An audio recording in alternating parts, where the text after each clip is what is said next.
Hello, welcome. Peter from Nearshore Cyber. We're so happy to have you here today. And we're excited for you to talk about what AI means for cybersecurity careers and share your insights and experience with us. Thanks so much. Thanks for having me back. I had a great time last time, and the conference has been really cool.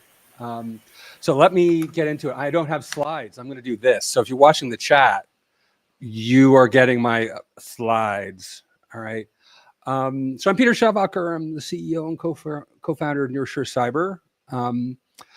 We're a staff and recruiting and sometimes professional services firm based in Oaxaca, Mexico, Oaxaca. If you want to look it up, Mezcal Mole Tlayudas. That's what we're about here.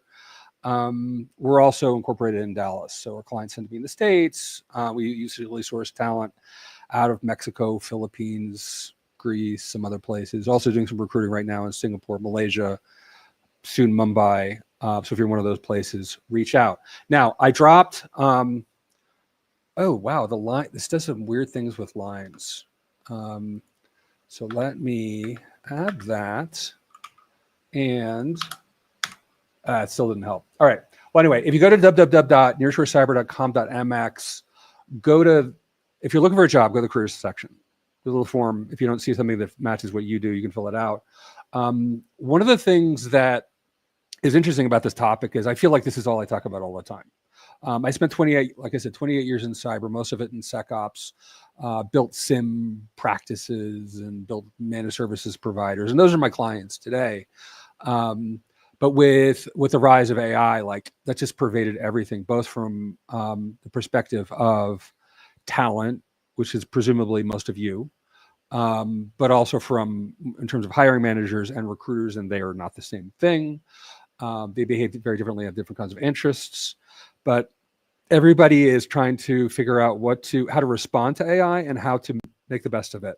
I am in the camp of let's make the best of it, but I'm kind of an optimist, which is why one of the reasons I started a company. I decided that my career in cybersecurity as such was kind of coming to an end, and I wanted to do something different. I wanted to concentrate on people and helping other people out. Now, if you want to read my notes from this session, what you want to do, because I'm not going to get to all this. I got a timer that's going to go off in about 10 minutes so we can do Q&A. So I don't run into the clock like I did last time. Hit that URL, click on the join community button in the top right. That will get you an invitation to join the site for free. It's free anyway. It's free for everyone, but it'll save you a couple of clicks, and then you can go to posts and you will see my notes, and I'll update them later. But like I said, I'm not going to get to enough time for everything. Here's the bottom line on AI and careers. AI has leveled the playing field for everyone. If you have a decent internet connection and a decent computer, and I mean something that costs you like $150 and $30 a month, doesn't matter where you are, who you are, where you come from, whether you went to an Ivy League school or you dropped out of college at the age of 11. If you have that much and you can read and think critically and methodically, and you have an imagination and you're curious, you have the same opportunities. And in fact, people who live in emerging markets, which is where we tend to recruit, have advantages, and that we know in such places, in places like Southern Mexico, how to get by without much in the way of resources. So the key to survival, which is the minimum at this point, is what many of us call agency. Agency has kind of two definitions. The first one is like the common one. It is the ability to make decisions without needing to be told what to do. Now, most people, most of us just want to be told what to do, especially people who live in countries where there's a lot of noise made about freedom. But when you actually insist that people exercise that freedom, you find they kind of freak out. The definition that I like is to know one's power and to wield it. And by power, on a more practical level, you might think of it in terms of resources or being resourceful in order to find resources. And the most important resource outside of your own noggin is AI. And you can get access to all the frontier LLMs for free. Now you can get to a point where you're going to want to spend some money, but if you like have accounts on all of them, you can sort of flip from one to the other. So if you start using ChatGPT and you run out of credits, you can take your prompts and your output, move over to Claude. You run out over there, you can move over to Kimi K2. You run out there, move it to Quen. Eventually, like as you start to acquire some other resources, if you want to spend $20, you can spend on a proper license and get the ability to keep going. And usually it's just a matter of like how many prompts can you get in before it says you're out for the day, buy a license. You can also run local models. That requires a little more local hardware and some know-how. So don't believe the stories about like anybody can run these locally. No, you can't. Like you need a decent a GPU on your laptop, and like in my case, it's like $2,600. Let's talk a little bit about who we should and who we shouldn't talk to, right, or listen to. One of the most important questions I see is like how to find mentors, who's on the level and who's not. And there are an awful lot. Oh, okay, I have to break this up. There are an awful lot of people who are giving advice who don't know what the F they're talking about. This is crucial if you're early in your career, because you're going to be looking for advice and people who are like you. The most important thing is to find people who have been where you are and have had successful careers. Now, there are as many careers in cybersecurity as there are grains of sand on the beach, drops of water in the ocean. But what you can do is look for patterns and find people who are doing things now that are kind of like what sound intriguing to you. People you admire, people who are enjoying the work that they're doing, but have come from where you are. Those are the best, right? So that's important. Also know that people like mentors' time is really important.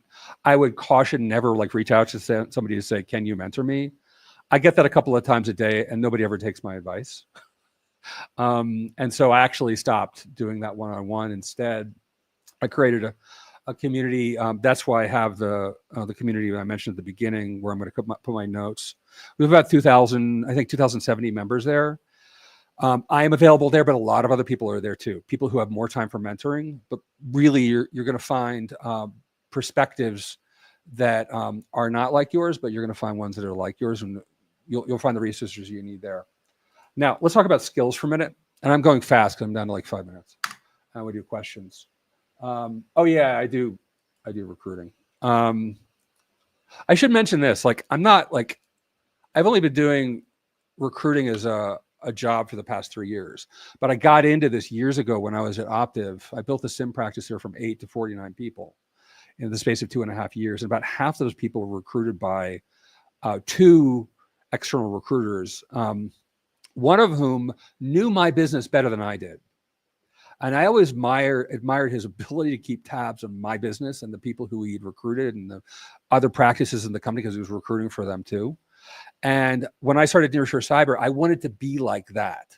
I also wanted to have a better experience, or I wanted to provide a better experience to the people I was recruiting than I had been put through as a job seeker. And so we do things differently. Like I do my own tech interviews. We operate this community so that like if somebody isn't like up to snuff for a job, I can send them to the community and provide other resources and blah, blah, blah. So anyway, yeah, that's a recruiting thing. And this is part of that effort. Now let's talk about skills for a minute. The 2 kinds of skills. Sorry about the line breaks. There are what Alex Hormozy calls meta skills. And those are skills that allow you to get other skills. Early in your career, especially early in your career, your top priority needs to be acquiring skills, not making money, not necessarily making connections, right? But acquiring skills. You acquire connections in your network so that you can get into situations where you can acquire skills. So some of the meta skills that I'm going to talk about here are kind of obvious, but like knowing how to be on time and to prepare. Knowing how to suffer and sacrifice. And I don't just mean on, in terms of like time, but also the kinds of relationships you have, what you concentrate on, what you're not going to do, right? Sacrifice is largely about what you're not going to have in your life. And if you look at high performers, you find that they all have certain things in common, but the most important thing is what they don't have, right? They don't, the top athletes don't eat garbage. The top athletes don't sleep late. The top athletes never miss practice. Being able to work hard. Now, working hard is a skill itself. These are all skills, right? You can learn how to work hard. You can learn how to focus. You can learn how to manage your time, and you can learn how to do that collaboratively. Another one is collaboration. So a lot of what I advocate is getting together with other people and working together. It shows people, and if you turn your collaboration into work product that you put on the internet, it allows you to demonstrate that you know how to work as a team and you can self-organize. Tip here, if you come to Backdoors and Breaches, which is Black Hills Information Security created this game. We probably played 150 times over the past 3 years. We're playing on the 1st, by the way, for APAC time zones. I use that to find people who have agency, that's my alarm, and who can self-organize, right? It's a collaborative game. And we play the collaborative version of the game because I want to know who can actually pull decisions together on the fly. Now, to do that, you need to have awareness of yourself and others. In order to make that happen, you have to have compassion for yourself and others. You have to care about themselves and be kind to yourself and recognize that the struggle is struggle, and both be patient over the long term, but drive hard on a daily basis. If you're thinking about school, I grew up in academic circles. My dad was a professor of English. My mom was a music librarian. I did not do well in school because I cared more about learning than I did about grades.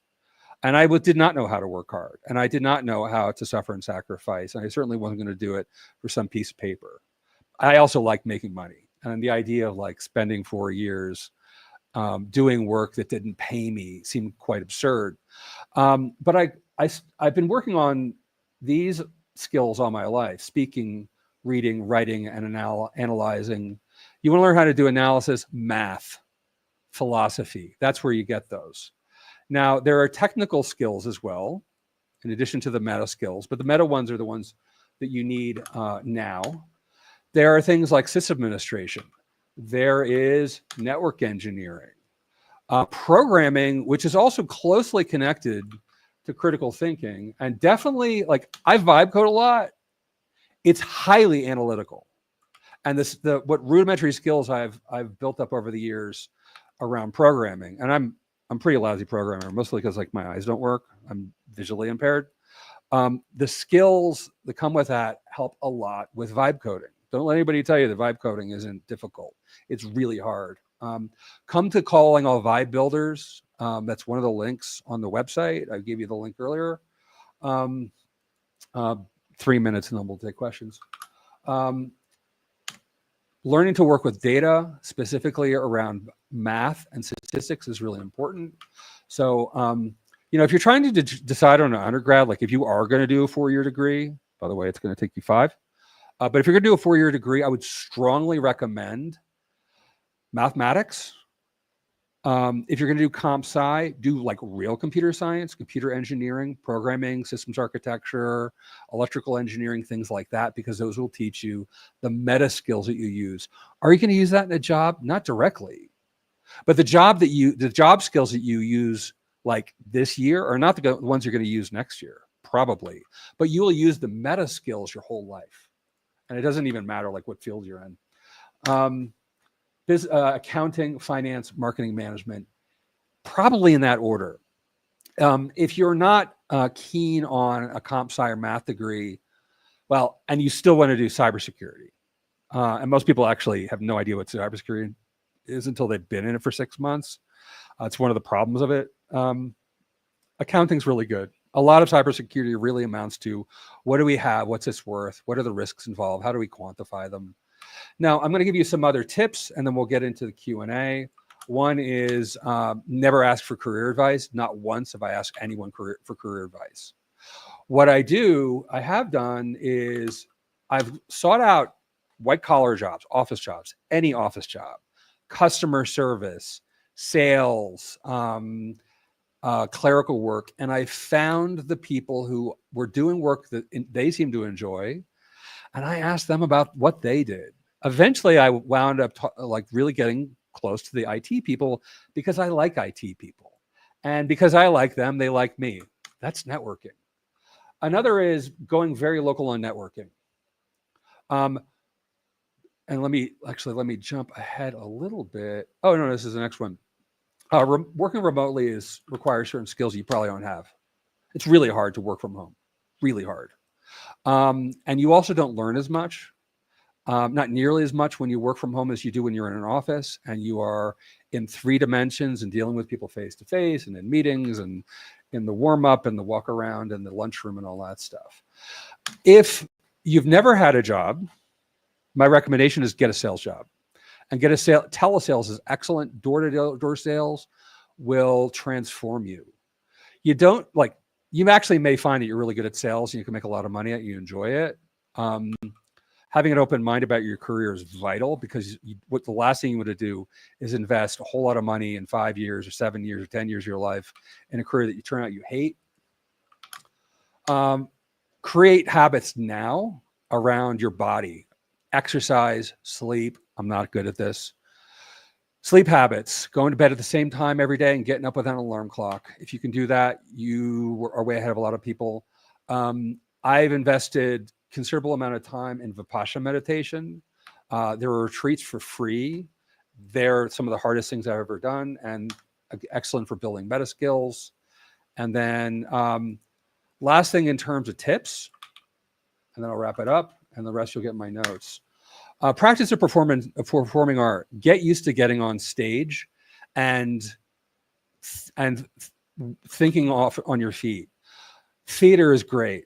I used to do that when I was a kid. I grew up around theater people, actors, playwrights, directors, and I used to take acting classes in theater camps.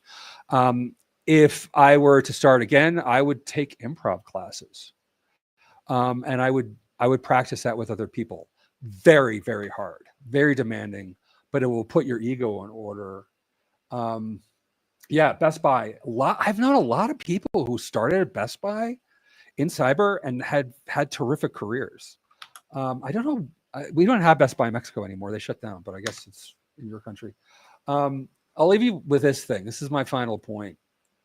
And then we'll keep doing the Q&A. I give this advice to a ton of people, like all the time. And 99% of people who hear it, even those who say, yeah, like that's it, that's the way, like they don't take the advice, they don't act on it. But here's the thing. If you're in the 1% who actually do, you have a distinct advantage over the people who do not. And it's being said an awful lot right now in AI circles, who are like people even who are like AI accelerationists or pro AI. They're saying like the top 10%, top 10 performers, top 10% of professionals are going to win it all. And the 90% below that, good luck. Things are getting rough and they're going to get rougher and change. Well, were people like, doing today what they were doing, were people doing 30 years ago what they're doing today? Not really. IT was really different when I started. And it's just accelerating. The change is getting faster. This is why I start with meta skills, the ability to learn and adapt and to work hard and to sacrifice and to say no to the nonsense and to say yes to a few things and drive very hard on those things and to take that seriously and to not be like everybody else and to not take the advice of people just because they're good at marketing. That's where most of the advice is coming from. So we have 6 minutes and some seconds. What questions do you have for me? Let's scroll up. As a recruiter, how tough is it for a mid-career person with transferable skills to break into cyber? You come from somewhere, and this is actually true for just about anybody. I don't know that I mean, it is, everything is tough. Like everything takes work and concentrated effort and sacrifice. So that's the first thing. Um, Hiring managers prefer low risk, and one way you can de-risk yourself is by demonstrating that you understand their business and their tech and their problems. So this gets down to local, and local also extends to like the businesses that you've been in. So most people have had a job. Like my first job was at a produce market. It was like a grocery store, but it was outside. Then I worked for a grocery store, and I did stints at like mall jobs as a kid. Like worked at a Sam Goodies record store. I worked at a place called the Taco Maker, which had the worst tacos on earth. So I worked food service. By the time I was expelled from high school, I mean, they gave me a diploma, but like you really don't want me back. By the time I got to that point, I had experience in food service, in the music industry, because I worked for my dad because he had a wedding band. I was a roadie, so I had the sense of like how the wedding and events business worked. I understood how grocery business worked, and so I was well positioned for customer service, retail, and those industries. So what I did was I parlayed that into telephone customer support. Right, I already did this intuitively. I'm like, what's like the customer service job that I want to work, and I got a job at a tuxedo wholesaler. Notice I had experience in the wedding and events business. I had experience in retail and customer service and high volume transaction, and I used that in the interview to get the job with Nationwide Formal Wear, which operates in like the Philadelphia, like Delmarva area, right? So then I had that job, and then I took that job and I took it over to a company called that did support for customer service for the Vanguard Group. And people call and say, hey, like what are the stats on my mutual funds today? Another kind of customer service. Now I had a little bit of experience in financial services, right? So these start to stack. I stack my industry experience. Now when I've actually found a book. What got me into cyber was a book I picked up secondhand one summer at the Jersey Shore. I was like vacationing with my family, and it was called Den of Thieves, and it was about like Michael Milken and Ivan Boesky and all the stuff that happened in around 1987. And it got me really interested in fraud and crime and financial services and like this kind of stuff. And so as I started shifting toward, and I actually did a stint, I got a Series 6. I was like selling mutual funds for a hot minute. I was terrible at it. It was just so bad. But I, again, stacked that, my interest in financial services and fraud. And eventually I wound up having, and this is like a long other story, which we don't have time for. I wound up working as like a legal secretary, legal experience. I worked as a temp for various kinds of companies, including an engineering firm where in one case I was doing what looked a lot like technical writing. I didn't know it. So they built roads and infrastructure. Got into that. I landed in LA. I lived in LA in the mid 90s, and I got my first proper tech job was working for Earthlink in the early days. And that turned into other technical support jobs. 1998, I wound up taking a technical writing 6-week contract City. And I was curious about what the people who had regular jobs there did. They seemed really happy. I was fascinated by Unix systems. It was like all magic to me. And I expressed that curiosity, and I was like, how do you do what you do? Right. And it turns out they all had labs at home. So I started building a lab, and they all had diagrams of their labs, what they were and what they wanted to be. So I made diagrams, and they started giving me little tasks. And eventually, it actually didn't take that long. I wound up running the SOC for City.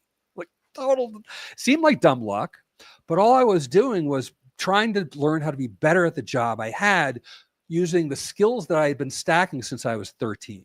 I think I was 12 when I worked for my dad. So what else? We got like 1 minute. Oh, how did AI change recruiting process in cyber? It kind of broke it. Me, I don't use AI to select candidates. Like I eyeball every damn application, or my partner Laura does. Like we look at every single one. We don't do like high review. We won't use AI for automated interviews. I think it's nonsense. Instead, we're a niche player. what AI did was it invited a lot of people in who were sold the fantasy of of passive income. And unfortunately, like you could buy courses on this. Like there are people who sell like systems and blah blah blah. It costs anywhere from like $6,000 to $14,000 to get started, and that's the start. It's nonsense. And so there are a lot of people who were sold this idea to do this, and they were told it was a numbers game. It is like sort of a numbers game, but most of what recruiting is about is taking a load off of the work of the hiring manager, getting them the right candidates, and minimizing the number of interviews they have, and reducing the risk of hiring the wrong person. And the AI sort of like passive income, like you don't actually have to do anything except win contracts with clients. That faction of the industry has ruined recruiting for most people, for the candidates, for hiring managers, and for me. Much of the reason why I do this kind of thing and run the community on Circle and do all that jazz is, and again, I'm going to give you this stuff one more time in case you didn't catch it, or find me on LinkedIn and DM me, I'll get it for you, is because I'm trying to bring like the human aspects of this back into recruiting and staffing. We're out of time. Thanks, everyone. So nice of you to come. And thanks to the organizers for putting it together. Peter, thank you so much. And we'll see you all next time. See you in the next session, guys. Thank you. See you there.